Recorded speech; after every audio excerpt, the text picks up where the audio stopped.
안녕하세요. EBS 에바스 책 읽어주는 새인 2025년 8월 13일 수요일 아침입니다. 오늘은 지난번에 이어서 가난한 컬렉터가 훌륭한 작품을 사는 법 두 번째 시간입니다. 좌측 이미지 기억나시죠? 책 표지에 보셨던 이미지를 이 저자의 거실에 있는 앨런 카카의 거실에 있는 리처드 프린스의 작품 무지의 카우보이 작품을 더 클로즈업해서 보여주고자 선택을 했습니다. 오늘 선택하면서요, 또 하나 이미지가 지금 밖에 비가 오네요. 네, 정말 빗소리가 아주 가깝게 들리는데요. 창문을 좀 닫았어요. 살짝만 열어놔도 빗소리가 센데 여러분들도 아마 듣고 계시겠죠. 오늘 빗소리 들으면서 여기 책 내용의 작품이 좀 어울리는 게 뭐가 있을까 생각을 해봤어요. 그래서 비에 관련된 것보다 그럼 여름이 지나가고 있구나. 그럼 여름에 우리가 봤던 느꼈던 가장 여름 하면 떠오르는 요소 여기에 작품이 바다 배경의 작품들이 꽤 있더라고요. 그래서 몇 점 여러분께 보여주고자 속에 있는 내용을 한번 보여드릴게요. 수영하고 있는 작품이에요. 네, 여러분 짠. 좌측에 보시면요, 라스 엘링의 작품의 영류라는 작품. 바다에 수영하는 편안한 풍경을 캔버스의 템페라 기법으로 잡았어요. 네, 김영환 작가가 템페라 기법을 블루로 그리고 아주 레드 쪽으로 잘 다루는데요. 이 작가는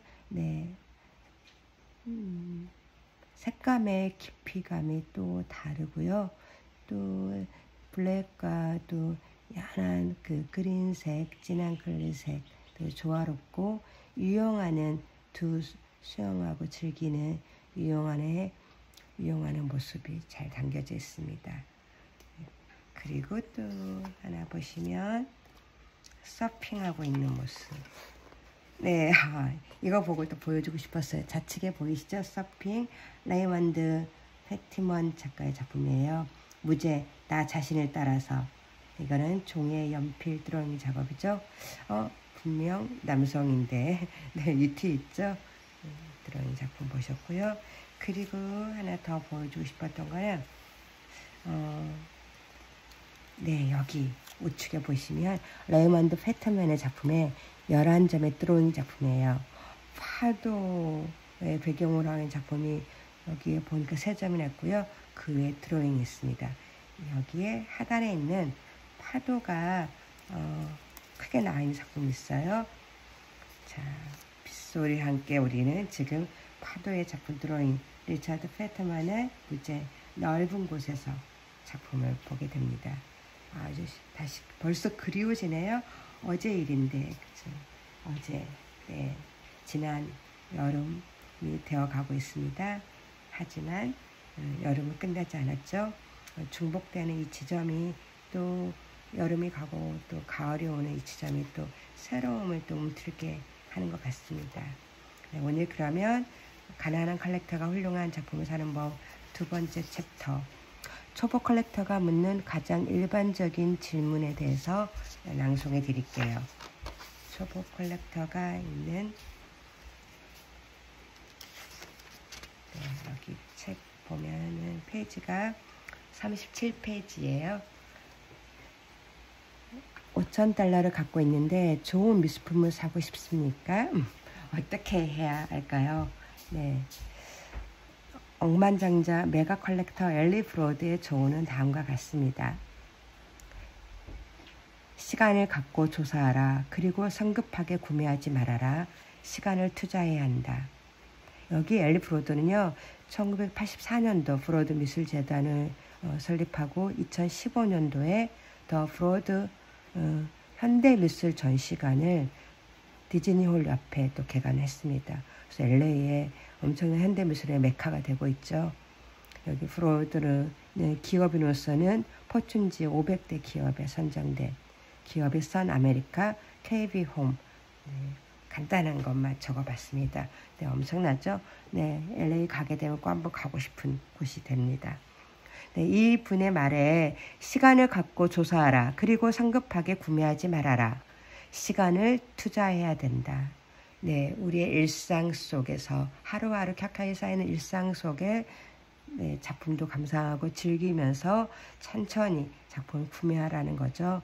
네, 투자도 당장 하지 말고 천천히 좋아하는 작가를 좋아하는 전시를 보면서 투자해야 된다 하는 거죠. 그의 말은 어느 정도 옳다. 나는 시작하기에 가장 좋은 방법은 배우는 것이라고 생각한다. 되도록 많이 보고 미술 서적을 탐독하라. 기회가 되면 가능한 여러 갤러리와 미술관, 개인 컬렉션을 방문하라. 책과 미술 잡지를 읽고 나는 모조리 읽는다. 미술계 사람들, 컬렉터, 미술가, 큐레이터, 비평가, 갤러리스트죠. 이런 미술계 사람들과 대화를 나누어라. 온라인에는 이용 가능한 정보가 무궁하지만 조심하라. 인터넷상에서 얻을 수 있는 다른 정보들처럼 훌륭한 정보도 있지만 터무니없는 것도 많다.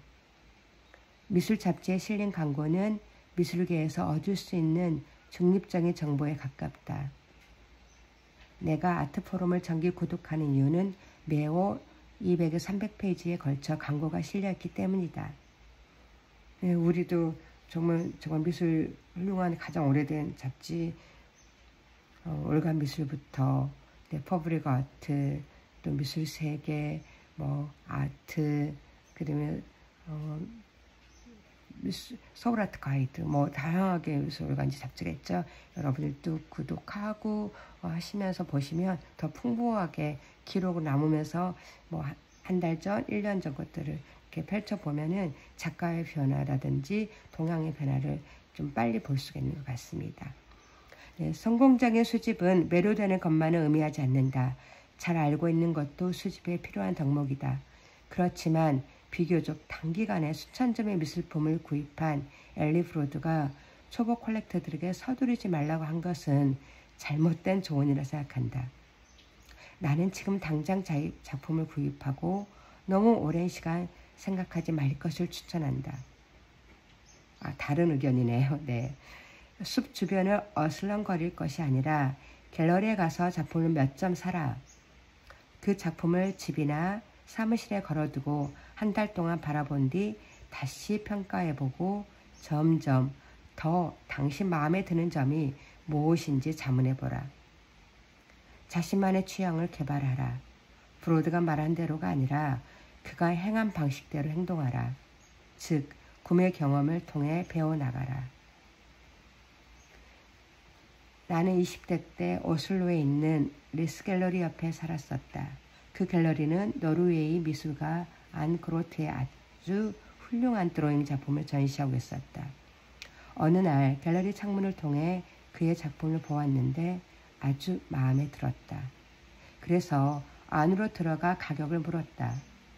슬프게도 당시 내가 사기에는 다소 높은 금액이었다.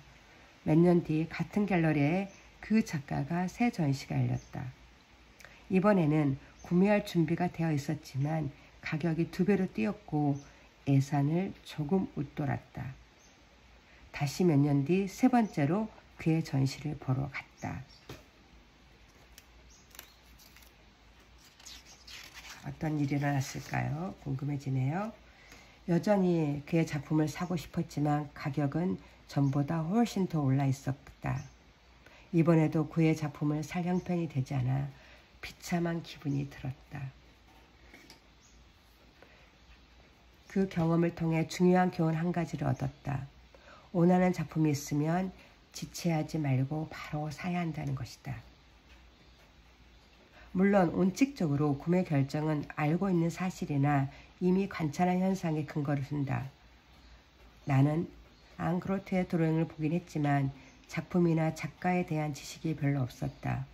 또 모르고 있던 사실이나 알고 있어야 하는 관련 있는 현상을 고려하지 않았고 그것을 알아내는 수고조차도 하지 않았다. 호기심에 부족했던 것이다. 그로트는 뉴욕 5번가에 있는 솔로몬 구겐하임 미술관에서 전시를 한 이력이 있는 작가이기 때문에 그 가격은 적정했다. 네, 국연화의 무즘에 전시할 경력의 작가였으면 가격이 상당했겠죠. 적정하다는 표현보다는 상당하다는 표현이 맞을 수 있을 것 같긴 한데요. 제 생각에는. 네, 한번 더 살펴보겠습니다. 그리고 모르고 있다는 것조차 전혀 인식하지 못하고 있었다. 사실이 있었던 사실이나 그와 관련 있지만 잘 알려지지 않는 현상도 알고 있어야 했다. 노벨상 수상자인 데니얼 카너먼이 끊임없이 한계주듯이 내일은 어제를 반영하지 않을 수도 있다. 당신은 많이 알고 있길 바라지만 작품을 수집할 때는 언제나 모르는 사실이 더 많기 때문이다. 더 많기 마련이다. $5,000는 오늘날 미술시장에서 그리 많은 작품을 살 수 있는 금액이 아니므로 그 돈으로 미술 잡지를 구독하고 아트페어를 찾아다니며 작가의 서명이 들어간 사진, 판화, 조각이나 비디오 에디션 작품 한 점을 구매하여 더 많은 작품을 사기 위해 더 많은 돈을 벌고자 노력하는 편이 낫다. 오늘날 미술시장에서 최고의 작품성을 지닌 작품 중에는 번호가 매겨지고 서명이 담긴 에디션 작품도 있다. 에디션 작품은 의외로 가격이 매우 합리적이다. 미술품은 사치품이지만 그렇다고 해서 꼭 비싼 것일 필요는 없다. 무조건 동의합니다. 맞습니다. 네, 미술품은 사치품이 아닙니다. 미술품은 애장품이죠. 네, 애장을 한다는 게 몇만 원부터 몇십만 원, 몇백 가능하거든요. 그렇기 때문에 저는 애장품이라고 단호하게 말할 수 있습니다. 나는 뉴욕의 아티스트 스페이스에서 오늘날 가장 뜨거운 관심을 받은 동시대 젊은 작가 몇몇의 훌륭한 작품을 단 한 점 몇백 달러를 주고 구입했다.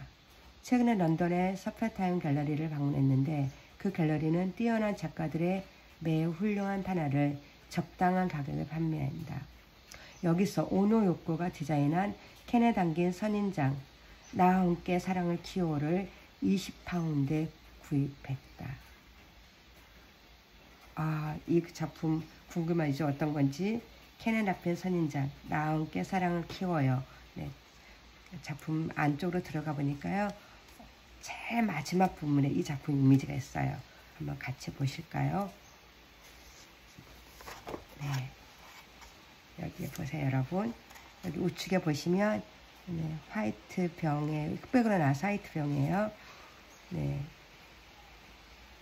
Grow Love With Me 이 오늘거 사인되어 있는 작품 볼 수가 있죠. 네. 상당히 심플하고 앙증맞네요. 갖고 싶네요, 저도요. 네, 이 작품을 구매했습니다. 네.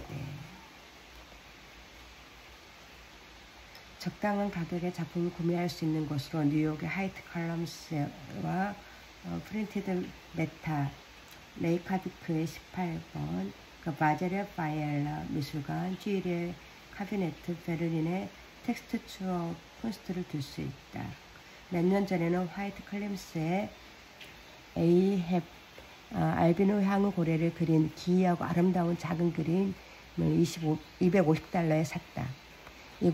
이곳에는 이 작품 외에도 많은 그림이 있다. 한스 페터 펠트만이 조지 워싱턴의 코를 붉게 물들인 $1짜리 지폐도 구입할 수 있고 시그마크 폴게의 흥미로운 판화도 구입할 수가 있다. 그리고 거의 모든 대도시에는 작품을 직접 판매하는 것을 반가워하는 학생으로 가득한 미술학교가 있다. 미술계에는 적은 돈을 투자해 거액을 벌어들인 사람들 이야기가 많다. 네, 여러분 여기서 주목. 우체국 직원이었던 하버트 보겔과 도서관 사서였던 도로시 부부는 전설적인 인물이다. 네, 이분들은 제 박사 논문에도 제가 기록을 했었는데요. 벌써 3년 전에. 네, 이분들은 1992년도만 해도 4,782점이 소장했고요. 여기에 생전에 다행히 아버트 보겔은 지금 작고를 했고요. 지금 부인만 살아있는데 생전에 이분들이 워싱턴 DC의 국립미술관에 컬렉터를 작품을 다 기증을 하거든요. 일부를. 네, 이분들의 첫 컬렉터는요. 1965년 솔루잇에 했고요. 솔루잇에서 첫 판매이기도 해요. 이들은 매주 토요일날 통화를 했대요. 예술에 대한 이야기 등 다양한 이야기들을 매주 통화를 하게 되면 끈끈하게 관계를 이어갔고요. 추후에 솔루잇이 뭐 개념미술 또 미니멀 아트 최고의 아티스트가 되잖아요. 그래서 그러지만 솔루잇은 또 이분들을 위해서 또 좋은 가격을 주기도 하고 이분들 집에 정말 솔루잇의 그 줄무늬 작업도 벽드로잉을 해주기도 했다고 합니다. 정말 아름답고 정말 또 가치 있는 삶을 산 부부인 것 같아요. 도로시 지금 올로 80대 후반이신데 이분도 건강하게 올해로 지금도 작품 컬렉션 하고 있길 바랍니다. 네, 이들의 수입이 그리 많지 않음에도 현대미술에 대한 열정 하나로 놀랍게도 무려 5,000년 점이 넘는 현대미술 작품을 모았다. 이들은 열정적인 후원자가 자기를 진지하게 생각해주는 것에 기뻐하는 지명도 낮은 젊은 미술가들과 친구가 되어 구입 예산을 늘릴 수 있었다. 이 부부는 자동차나 값비싼 옷을 사지 않았고 휴가도 가지 않았으며 집세가 싼 작은 아파트에서 살았다. 이들의 정말 사진, 그 아파트 사진을 보면요. 정말 벽 빼곡이 아니면 침대 밑에 속에 넣어놓기도 하고요. 정말 놀라울 정도로 예술 애호가였어요. 일상에서 정말 일상에서 막 천장에 작품이 붙어있기도 했었어요. 정말 사진을 보니까 놀랍고 경이롭더라고요. 이분들의 아파트가 정말 가장 작은 아파트면서도 가장 아름다운 아파트 미술관이었어요. 그 독립된 제 느낌에는. 그래서 이들이 겸손하고 현명한 소비가 이들은 종종 작가들의 초기 작품을 직접 구매했는데 시장 판매가가 정해지기 전이라 가격이 낮았고 50%의 갤러리 수수료도 아낄 수 있었다. 게다가 수집에 대한 재능도 있었다. 이들은 결국 워싱턴 DC의 국립미술관에 컬렉션의 일부를 기증했고 이거는 정말 또 50by 50으로 또 프로젝트가 진행됐는데요. 미국 내 50개의 주의 갤러리와 미술관에도 작품을 기증했습니다. 여기에 대한 다큐멘터리도 있습니다. 보겔은 뉴욕 타임스와 나는 인터뷰에 이렇게 말했습니다. 나는 아무것도 아니었습니다. 그저 우체국 직원이었죠. 하지만 미술가들을 존경했습니다. 그리고 그들도 나를 어느 정도 존중해 주었습니다. 그들은 새벽 3, 4시가 될 때까지 이야기하곤 했고 나는 그저 이야기를 들어주었을 뿐입니다. 아무 질문도 하지 않았지요. 보겔은 어떤 사람에게 방해받지 않고 자기 자신에 대해 말할 수 있게 해주면 그 사람이 상대방을 좋아하기 시작한다는 사실을 알고 있었던 것이다. 보겔 부부의 전략은 매우 유효했다. 그렇지만 예술적인 중요성의 측면에서 일반적인 경험의 법칙, 즉 원작의 돈을 적게 쓸수록 위험성이 커진다는 사실을 기억하고 있어야 한다. 네, 다음 장은 여기까지예요, 여러분. 여기까지. 이 페이지 좀 길었죠? 네, 오늘은 초보 컬렉터가 묻는 가장 일반적인 질문에 대해서 했습니다. 가난한 컬렉터가 훌륭한 작품을 사는 법, 엘렌 카게의 지음. 이 책 오늘 2번째 섹션 여러분과 같이 나눌 수 있어서 행복했습니다. 여러분 정말 빗소리가 아주 크게 더 들려오네요. 네, 오늘 이 시간, 이 순간 여러분들한테도 행복하고 감사한 시간이 되길 바랍니다. 여러분 들어주셔서 감사합니다. 행복하세요.